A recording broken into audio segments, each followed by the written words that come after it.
疲れ様です。お疲れ様です。お名前伺ってもいいですか？はい、ウルフアルハーモニーの鈴木です。よろしくお願いします。よろしくお願いします。お願いします。すみません、このね、道端で待っていただいて。めちゃくちゃ川見て待ってました。ちょっと鈴木さんのはい。人生をいろいろと伺いたいと思いますので、はい。よろしくお願いしまよす。ろしくお願いします。この辺はどうですか？この辺はでもそうですね。やっぱ PG もすぐ近くにありますし、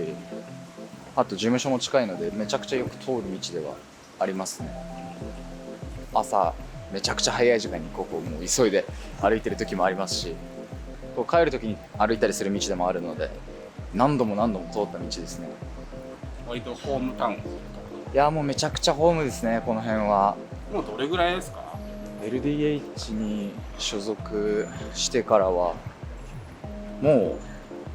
う4年ぐらい経ちますね。7月22日がちょうどリブスカット結成の日だったので、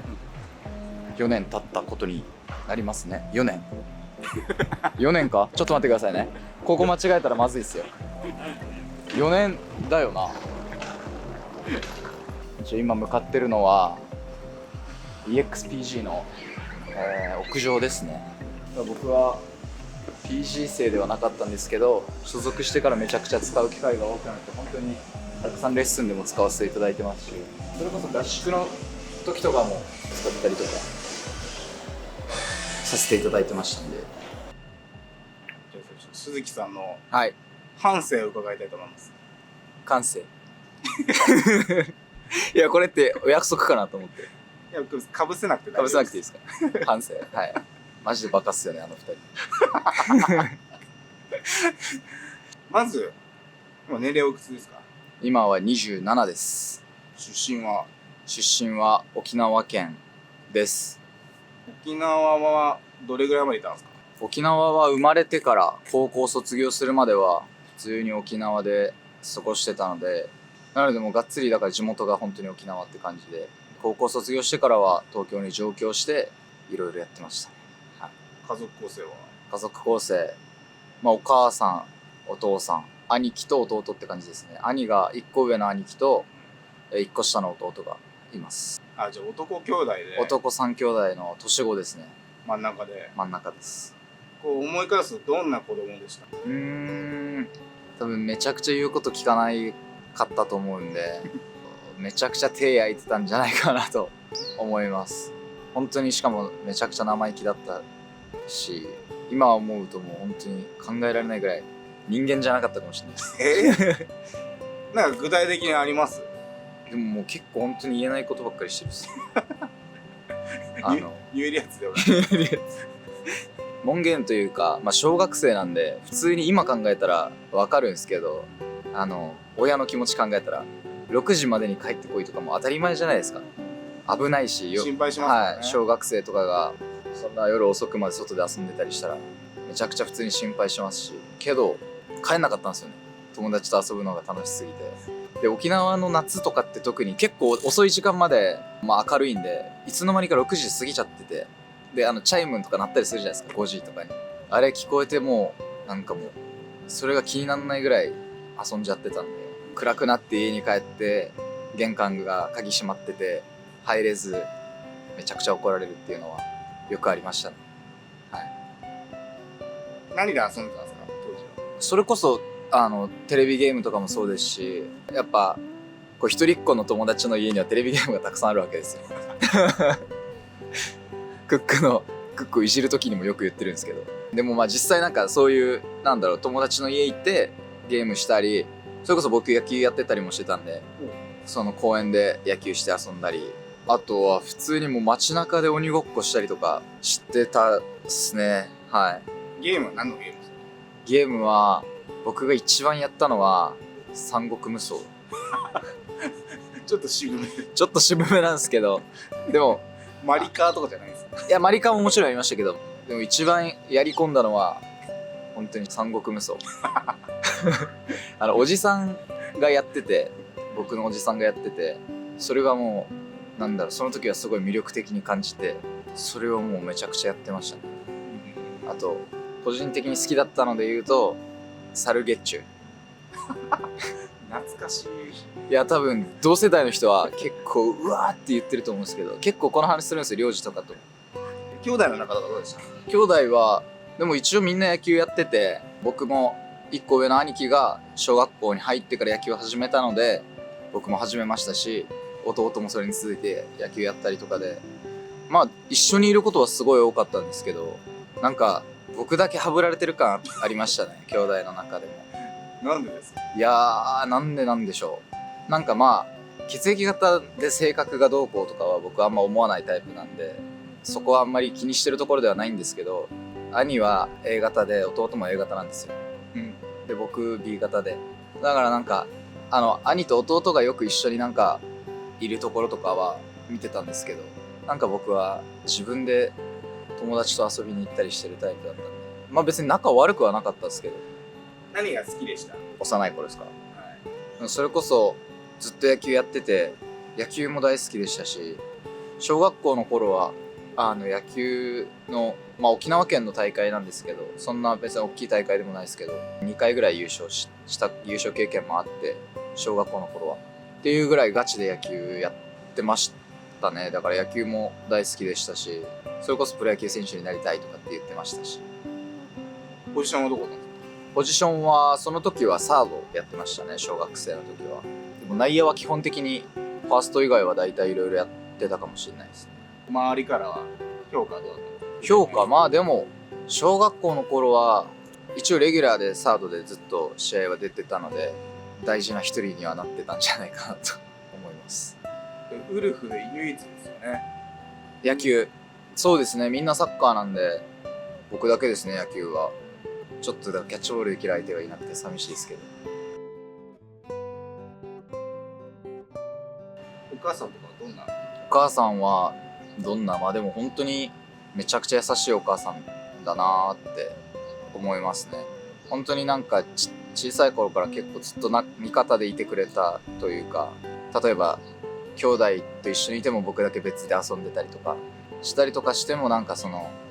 なんかフォローしてくれるじゃないですけど、なんていうかすごいずっと救われてたなっていうのはありますね。僕の母はずっとなんか人のためになんかしてる人だなっていうのをずっと思ってて、だからめちゃくちゃ苦労してるなっていうのも思うんで、やっぱり自分のためになんかできるように、やっぱ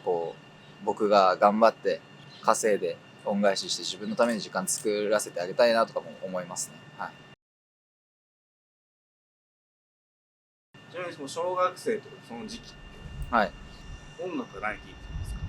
テレビでヘキサゴンとかやってたりとかして、それの羞恥心とか、はいもうめちゃくちゃ激流行りしてたりもしてたんで、あとのりさんがやられてた八島美容室とかも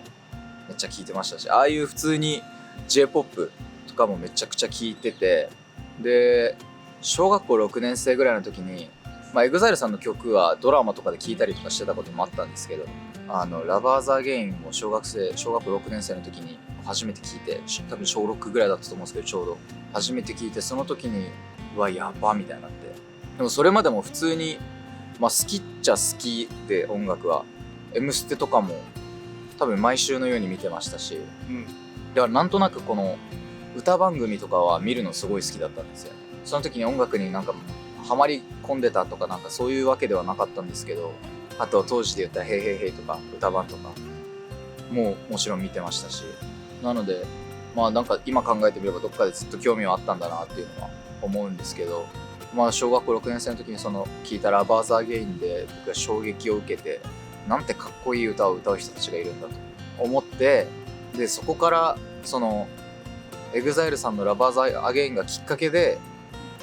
R&B とかを聴くようになったりとか、清水翔太さんとか聴き出したりとか音楽を聴くようになって、そこからどんどん音楽が好きになっていって広がっていきましたね。もともとアメリカの文化が近いっていうのもあって、なんかそんなイメージあります。特に僕住んでたところは小学校の真向かいにベースがあって、なので多かったんですよね、結構海外の方も。なのでそういうところからやっぱ海外の文化だったりとか、そういう音楽の文化とかもちょっとは感じてた部分はあったと思いますね、小学生の時から。まあ全く日本語が喋れない外国人の友達がいたりとかもしたぐらいなんで、僕も英語喋れなかったんですけど、なぜか友達になってとか。なんかそのスクールに通うみたいなのなかったんです音楽のですか？か？はい。なかったっすね。まだその時は。はい、だからその時はでも中学校に入ってももちろん野球するっていう選択肢が野球以外なくて、その時、でなんか、まあ、もちろん辞めるわけないよなって親も思ってますし、なんで中学校に上がる時も別にもう何も迷わず普通に野球して、でその時なんか音楽を始めるっていうことがなんかすごいハードルが高いイメージがあって、だからこうなんだろう、歌手になり方なんてもちろんわからないですし、でそのやろうと思ってできるもんだと思ってなかったので、だからそこを分かるまでに結構時間がかかったかもしれないですね。だから高校に入るタイミングで音楽やりたいっていう気持ちがどんどん強くなってきていたのもありましたし、あと中学まで思いっきり野球やって、その時ちょうど僕身長もちっちゃくて、中学生ぐらいの時に、はい。なので小学校の時はこうずっとレギュラーで優勝したりもしてとかっていう経験もあったんですけど、中学校入ったあたりからこう、周りがどんどん身長伸びていってとかで、めちゃくちゃチビだったんですよね。で野球も自分的にはこううまくやってるつもりだったんですけど、やっぱりこう体がでかくなっていく分、周りの体格の差出て、やっぱりそういう部分でもレギュラーとして試合に出れないこととかもすごい多くて、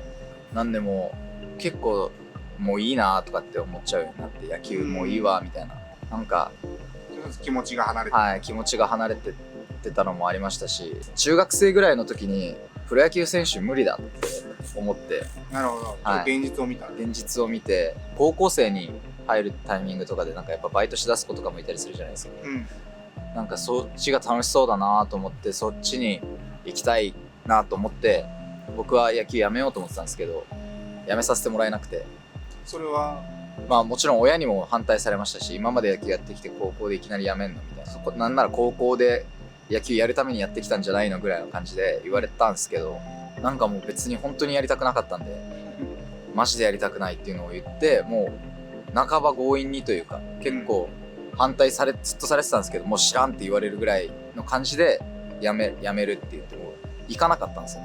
もうそもそもその野球で、高校は野球せずでフリーだと思ってたら、その中学の時の野球の先輩がその高校のソフトボール部にいて、でソフトボール部その時まだメンバー少なくて、特に野球部上がりってめちゃくちゃ欲しがられてたんで、もう別に練習来なくていいから入ってくれっていう、人数合わせぐらいでいいから入ってくれって言われて、それがあって、がっつりもう3年間高校は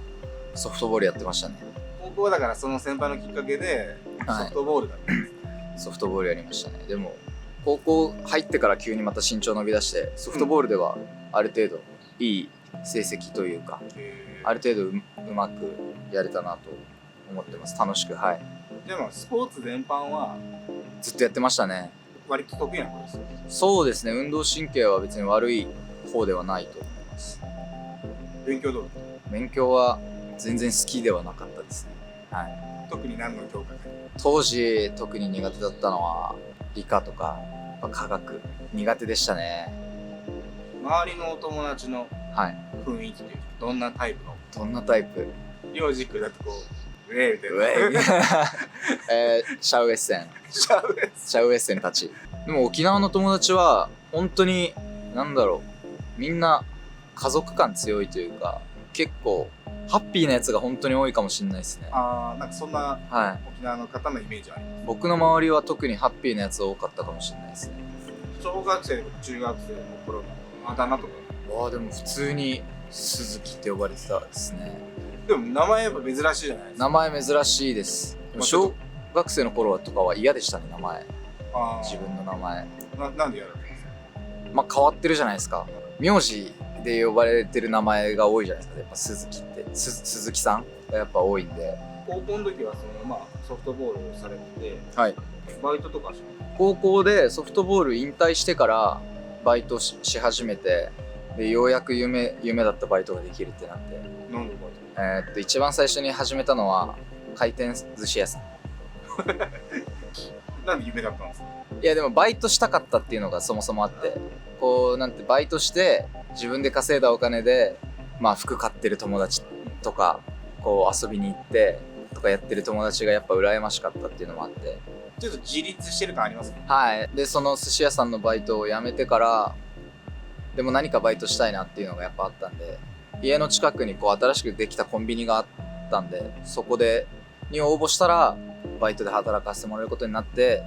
でそこなんかすごい人間関係も良くて、なんかオーナーさんもすごい優しくて、なんか親みたいな感じで見てくださってたりとかして、こうすごいいい環境で、そこでは部活引退してから沖縄から出るまでそこでバイトしてましたね。このとこ憧れているアーティストってどなたですか？その時は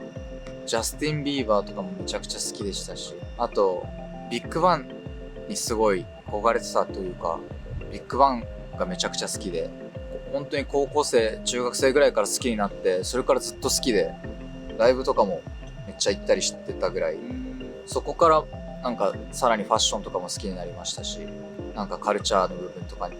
もう知りたいなって思うようになったりすることも増えたりとか、だからビッグバンめちゃくちゃ好きでしたね。沖縄はいつまでなんですか？高校卒業するまでなんで3月まで。高校卒業して、でもその高校卒業するタイミングの時に本格的に僕音楽やるために東京行きたいと思って進路の話とかしだすじゃないですか、しますね。みんなが。でしてる時にマジでやりたいことがその時音楽以外なくて、なのでやっぱ音楽の専門学校にっていう選択肢あるなと思って、その進路の話をしてる時に就職も別に働きたいとこがあるわけでもないしっていうので、音楽の専門学校行きたいなと思ってこうパンフレットとかもらったりして、でもとにかく東京に行きたかったんですよ。でも沖縄から出たいっていうのがあって、一番まあ音楽やるんだったら絶対東京行った方がいいっていう気持ちがあったんで、しかも高校生の頃に VBA オーディション受けてて、その時期だったんですね。はい、それはもうなんて言うんだろうな、結構今考えれば軽い気持ちで受けてたというか、まあ、もちろん何の練習もしてもいなかったんでそんな簡単にも行くわけないですし、まあでもそこでめっちゃ悔しくて、俺絶対歌手になるっていうのをその時に決めて、だから高校卒業したら音楽の専門学校行こうと思ってたんですけど、やっぱこうお金がかかりますし、この金銭的な理由でそれは無理っていうことを言われて、行かせられないっていうのを言われて、でも自分で働きながらっていうのも思ったんですけど、やっぱむずいなと思って、バイトしながらとかでもさすがにちょっと足りなすぎるなって思ったんで、音楽の専門学校諦めて、でもどうにかして東京行きたいってなって、じゃあ東京行ってなんかフリーターでもするかみたいなことを思ったんですけど、そのいきなり東京に行く資金もなかったですし、なんでこうなんか金がかからず東京に行ける方法ないかなっていうのをずっと考えてる時に、そのファッションとかも興味あったんで、はい、そっちの方向のなんかその求人じゃないですけどそういうのも見てて、そしたら美容室で働きながら、アシスタントとして働きながら通信で美容の専門学校に通わせてくれるっていうところがあって、でそこはお金も一切かからないところで、そのお金がなくても目指せる環境を作りたいみたいな感じでやってくれてた場所らしくて、そんな場所にこうちょっとそれを利用するじゃないですけど、そういう入り方で、でもとにかく東京に出たかったんで、そこで住み込みの寮もあったんで、じゃあそこの寮にとりあえず入ってそこでお金貯めようと思って、で東京にそれで出てきましたね。なので東京出てきて1年間は美容師のアシスタントとして働きながら、この通信で美容専門学校に通ってた感じです。でもここの中では歌手になりたいっていうのは、はい、ずっと歌手になりたいと思いながらやってたので、だからもう本当にすぐ辞めたかったんですよ。ある程度一人暮らしできるぐらいの初期費用というかぐらい貯めれたらすぐ辞めようと思ってたんですけど、やっぱ1年ぐらい。1年間頑張って、その間っていうのは音楽活動的には何してたんですか？音楽活動的にはその時はもう本当に何もできなくて、時間もなくて、はい、美容師のアシスタントっていうか見習いというかの1日のスケジュールって、まあ朝、美容室がオープンするのがうちの店が多分10時とかだったと思うんですけど、6時ぐらいに行くんですよ、店に。6時7時ぐらいに店行って、一番最初に店行って店開けなきゃいけなくて、で店開けて店を掃除して、クロスとかを畳んだりで溜まってるクロスを洗濯に持ってってタオルを持ってってで新しいタオルを持ってきてタオル詰めてクロスを畳んでとかをやった後に自分の練習をしなきゃいけなくて、そのシャンプーの練習だったり、はい、体の練習だったりマッサージの練習だったりとか、最初はもう本当にマッサージシャンプーから始まるんですけど練習が、でもそういうのをずっとやってて、で先輩たちが来たらおはようございますって挨拶して、こう朝礼が始まるのを待ってという感じで、営業終わるのが8時9時とか、その後はまた夜12時ぐらいまで練習する感じだったんで、練習してで片付けて帰るっていう。結構なハードスケジュール。そうなんですよね。だからもう家帰ったら風呂入って寝るだけというか、でまた朝起きて行くっていう、それの毎日だったんで結構しんどかったっすね、あの時期は。しかもめちゃくちゃ好きで来たわけじゃなかったんで、その仕事を、あくまできっかけでしたね。はい、やりたい、すごいやりたいと思ってたわけじゃなかった。もちろん興味はあったんですけど、だからもう逆に本当にすごいリスペクトしてます。美容師さんたちはすっげえ仕事だなと思いますし、あとシャンプーめっちゃうまくなりました。でもそれいいですよね。はい。だから自分のシャンプー長くやっちゃうんですよ。なるほど。だからお風呂長いっす。なんか中途半端で終われなくなっちゃって。でその美容師の修行からやめて、はい、そこはどうしたんですか？そこからはバイトしながら音楽活動をスタートした感じで、でも音楽活動って言っても、その当時ちっちゃいライブに出させてもらったりとか、それぐらいのことしかできてなくて。それはだからどっかに所属するとかでもなく、はい、なく個人で。そうですね。で友達で一人音楽の道目指してやってたやつがいたんですけど、はい、沖縄とか中学校からの友達で、はい、そいつも東京来てたので、なんかそいつに今度なんかここでライブあるから出ないみたいな話もらったりとかして出たりとか、人の曲をこうライブでカバーさせてもらったりとかして歌ってましたね。その時は何歌うんですか？その時はそれこそ EXILE さんも歌ってましたし、本当に好きな曲をたくさん歌ってましたね。清水翔太さんも歌ってましたし、愛子さんとかを、女性の歌を男性キーに変えて歌ってたりとかしてましたね。都内のライブハウスとかで。はい、そうですね。あと淳さんのソロの楽曲とかを歌わせていただいたりとかしてましたね。はい。その時は何で生計活動？もうもろバイトですね。もう週5、6でバイト入ってたんで、パチンコ屋さんでバイトしてました。19の時ですね。その生活どれぐらい続くんですか？ 3 年ぐらいはパチンコ屋さんで働いてた気がするな。それからなんか友達といっぱいいろんなバイトしだしたりして、居酒屋で働いてみたり、なんかバーで働いたりとかで、そこからなんか1個紹介してもらったバーがあって、そこで働くようになって、そこから LDH 入るまではバーでずっと働いてましたね。でその時になんか結構いろんな出会いがあって、音楽目指してる人他にも出会ったりとかもして、でそこでなんか一緒にやらないみたいな一回話になって、それから入る前はなんか自分らでユニットみたいな組んでライブ出たりとかしてて、それから結構精力的にというかライブ活動も週3、4ぐらいでやるようになったりとか。やっとその音楽活動に本腰を入れられた時期でもある。そうですね。結構かかりましたね。結構かかりましたね。その時期でもどういう感覚なんですか？毎日。でも本当にめちゃくちゃ焦ってましたね。不安ですよね。不安でした。本当にパチンコ屋さんでこうバイトしてる時に VBA5 があって、それももちろん受けたんですけど、でその時はもう結構ガチで受けてたんですよ。5は22とかの時です。でも絶対今回こそ受かってやるって気持ちで受けてたんで、その時に3次審査まで残ったんですけど、まあダメで結果は。30はどれぐらいまで絞られるんですか？30はその時20人とかだったのかな、ボーカルは。だから僕の1個前の3次審査の時の1個前の参加者というかが龍太くんなんですよ、バリの。そうなんですね。はい。だからめちゃくちゃ龍太くんのことも覚えてます。だからその時は本当にめちゃくちゃ悔しくて、だからもうとりあえずもう自分で何でもいいからやろうってなった頃に、そのバーで働き始めていろんな出会いがあって、そこからがっつりライブ活動するようになった感じです。それこそその EXPG とかはい。行こうとかそういうの考えなかったんですか？いや、めちゃくちゃ考えてまし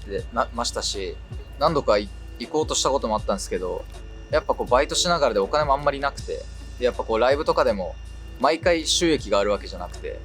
普通にマイナスの時もあって。そうです。チケット払って出させてもらう。はい、そうですね。で、お金も本当にあんまりない状態で、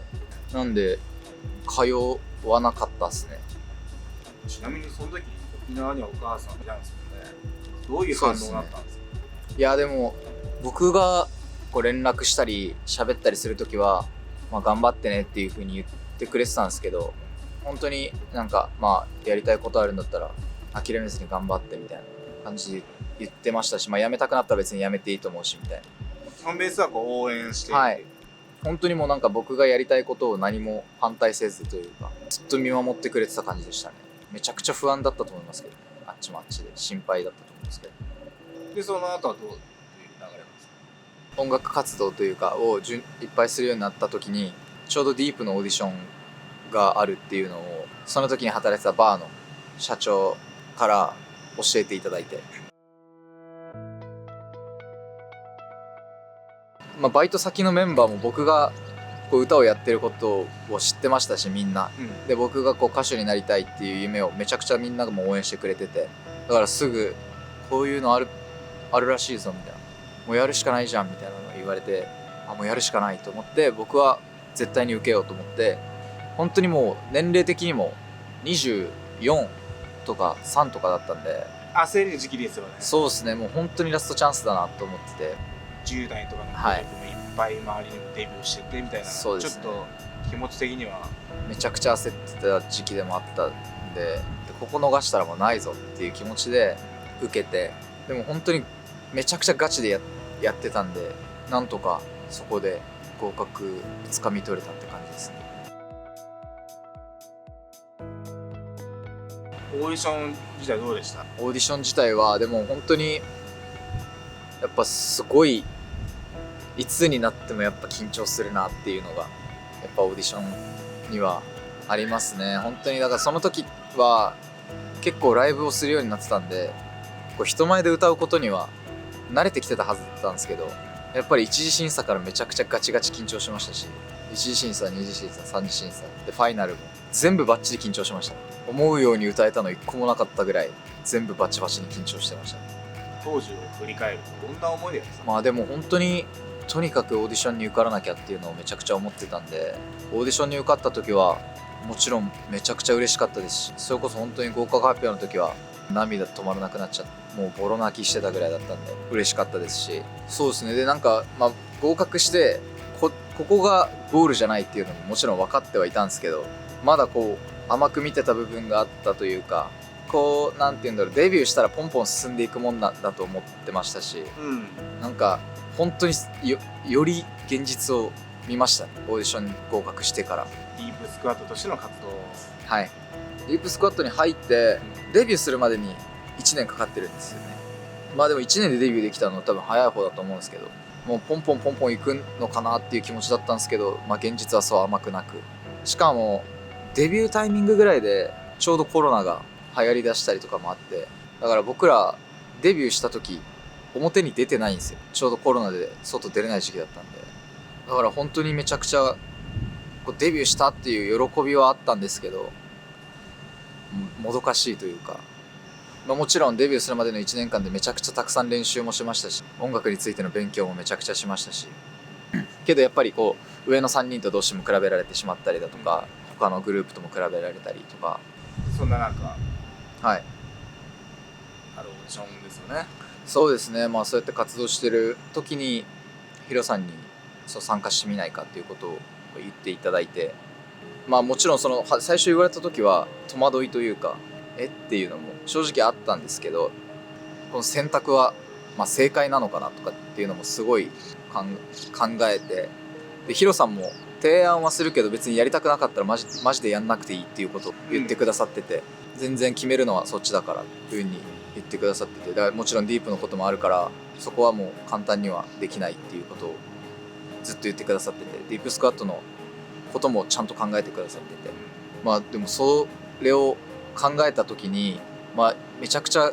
戸惑ったり不安な部分も多かったんですけど、で僕自身の夢も叶えるためにも絶対ここでもうなんか手段選んでる暇ないですし、そしたら僕らはやるしかないなっていうのを思って、そっからですね、もう気持ちがっつり切り替えてやりますっていう風に言ってやらせていただくことが決まってって感じですね。実際受けてみてどうでした？いやー、すごい本当にめちゃくちゃきつかったですけど、本当に精神的にも体力的にもやっぱこうデビューしてる状態でこう参加させていただいてるんで、結構いろんなあらゆるものに対してできて当然という目で見られるというか、より高いレベルが求められるのは当然のことで、オーディション受けてる他のメンバーは言ったら素人の子というか、しかもみんな若い子たちばっかりで、けどめちゃくちゃダンスもうまいし、めちゃくちゃ歌もうまいし、ラップもできるし、本当に多彩な子たちがすごい多い中でプロとして入れられて、ダンスもできないで歌でも全然いいとこ見せれないというか、全力でかけてる気がしないっていうことを言われたりとか、そういうつもりはなかったんですけど、やっぱそういう風に感じられる部分があったのかなっていうのも思いましたし、だからそこで本当にもういらないプライドはもう捨てていってたつもりだったんですけど、でも歌だけでは絶対に誰も負けたくないっていう気持ちもあって、もちろんプロとしてやってるんでそこはプライド持ってやってたんですけど、そのプライドもズタズタにされるというか、実際こうオーディション中の成果発表みたいな時も歌ではこの5位4位の間に入れなかったんですよね。ランクインできなかったんで、すごい悔しかったですし、自分が一番だと思ってやってるんで、今でも思い出すとめっちゃ悔しいですね。大変なオーディションを受けて、はいハウルハーモニーがはい結成されたじゃないですか。はい。その時はどう思いました？いやー、そうですね。ウルフハウルハーモニーできた時も最初はマジで不安でした。なんかダンサーというかこう踊れる子たちとボーカルとかっていうのをミックスしたグループが作られると思ってたっていうのもあるんですけど、なんかにしても想像つかなかった組み合わせだったんで、だからなんかその全員ボーカルでダンスも踊れないと、これ大丈夫なのかなっていうのをやっぱ正直すごい不安に思って、その時なんて言うんだろうな、インパクト的にも他のグループやっぱ人数がいたりとか、あとやっぱ踊れる分目で見ての迫力みたいなのもすごい感じるんですけど、だし言ったらこうなんて言うんだろうな、みんなの前でイエーイってやるようなタイプのメンバーじゃないメンバーだったんで、集まったのがすごいやっぱ元気なくも見えましたし、そういった部分では本当にめちゃくちゃ不安でしたね、最初は。だしテレビの放送があった直後ぐらいにやっぱりこう気になるんですよね、どういう声があるのかとか、皆さんの周りの意見もやっぱ気になるし、で実際本当に心ない言葉というか、このグループは捨てグループだなとかって言われてたりもしてたんですよ、実際。でもそういうのを見てなんか、より不安が強くなる気持ちもあったんですけど、でももうやらなきゃいけないですし、しかもその初めてこうグループ決められた時にも言ったんですけど、俺はやる気だから、やるんだったら死ぬ気でやんないとこのグループは特に他のグループには絶対勝てないから死ぬ気でやろうっていうのも言って、なんでもうその時にもうすでに一応気合は入ってたんで、もう不安はもちろんあったんですけど、不安だけど別にやらなきゃダメだし、やらなきゃいけないしっていう、やるしかない状態なので、ここでなんか腐ってたら来た意味がまずそもそもないというか、だからもう何が何でもやろうっていう気持ちで、そこはそういう言葉を見ても見とけよっていう感じでしたね。このオーディション第2章はい合格してメンバーに対してはどうですかね？メンバーに対して前より信頼できる部分がすごい増えてきました。特に領事に関してはディープスクワットで一緒にやってた時よりかも強く見えるというか、リーダーとしての責任感もあるでしょうし、より2人よりかは2人の見本になってなきゃいけないですし、そういう部分でやっぱ領事にはすごい頼れる部分が増えたなって思いますね。ギーちゃんクックもどんどん成長してますし、グループ結成されたばっかの頃に比べたらクックもギーちゃんもめちゃくちゃ歌も上手くなってるんですよ。声も出るようになってますし、すげえ成長してるなっても感じてます。はい。今一番頑張ってることなんですか？今一番頑張ってること、うん。でも歌ダンス同じぐらい本当にがっつり力入れてやってますね。あとすごいクリエイティブ面でもっともっと自分らから何かを作っていけるグループになっていきたいなっていうのをすごい思ってるんで、もっともっとクリエイティブできるようにたくさん音楽聴くのもそうですし、すごいインプットをたくさん今してます。アウトプットする練習というか研究じゃないですけど、自分のためになるものをどんどん研究する時間もすごい今めちゃくちゃ作ってて、そういう部分もめちゃくちゃ力入れてやってます。今後の夢を教えてください。夢、そうですね、まずはウルフで絶対にスタジアムに立つこと。本当にこれは絶対に 100% 叶えます。叶えたいとは言わないです。叶えます。僕らの力で皆さんと一緒にスタジアムに絶対に立ちます。ラブレッドの皆さんと。はい、ラブレッドの皆さんと本当にもう一つだと思ってるんで、ラブレッドの皆さんと僕たちはラブレッドのおかげで僕たちがあるしっていうのは本当にこれはもう切っても切れない絶対的な存在だと思うんで、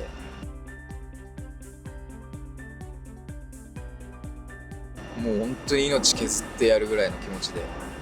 全力疾走でいきたいと思います。はい、